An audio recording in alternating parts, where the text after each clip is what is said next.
Bonjour, je m'appelle Laurent Gouillat, je suis coordonnateur du centre de référence maladies rares Porphyrie. Il s'agit d'un centre qui a été créé dans les années 80 par le professeur Nordman et qui vient d'être relabellisé à l'occasion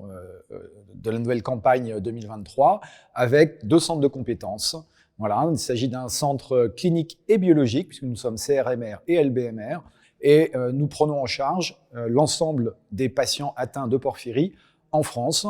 Et nous coordonnons la prise en charge des soins, de la recherche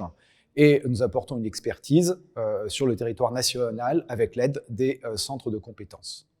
Donc les maladies qu'on traite sont effectivement les porphyries, qui sont des anomalies de la voie de biosynthèse de l'hème. Il s'agit de maladies métaboliques qui sont caractérisées par l'accumulation de molécules chimiques qui vont avoir comme conséquence des signes neurologiques, avec avant tout des violentes douleurs abdominales, des signes cutanés avec l'apparition de lésions bulleuses au niveau des zones qui sont exposées à la lumière, et enfin de signes hématologiques avec des anémies et parfois des pancytopénies. Alors le réseau effectivement a été assez réduit pendant très longtemps puisqu'il n'y avait qu'un centre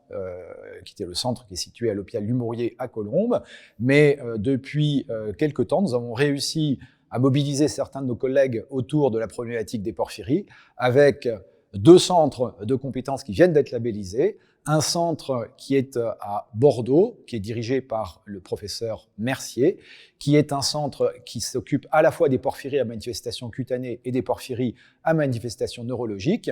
C'est un centre qui s'appuie aussi sur une structure de recherche très pointue qui est dirigée par le docteur Emmanuel Richard. Et nous avons aussi donc un centre à l'hôpital, au CHU de Nantes, qui est un centre dermatologique dirigé par le docteur Lemoigne et le docteur Dutartre, qui prennent en charge donc exclusivement les porphyries à manifestation cutanée. La création de ces 2 centres nous a permis de mettre en place un réseau qui va permettre de rapprocher en fait la prise en charge des patients de structures hospitalières de proximité et qui nous permet aussi et surtout, je dirais, de mettre en place tout un ensemble d'activités de recherche et de développement à la fois médicaux, techniques et scientifiques qui vont nous permettre d'apporter en fait une plus grande connaissance et une plus grande disponibilité des praticiens auprès des patients. Il est à noter que certaines structures qui ne sont pas encore labellisées centres de compétences ou de référence sont en train d'émerger aussi dans le Nord, à Lille, à Toulon, à Lyon, et qu'on a bon espoir pour la prochaine campagne de labellisation de pouvoir continuer à augmenter ce maillage national.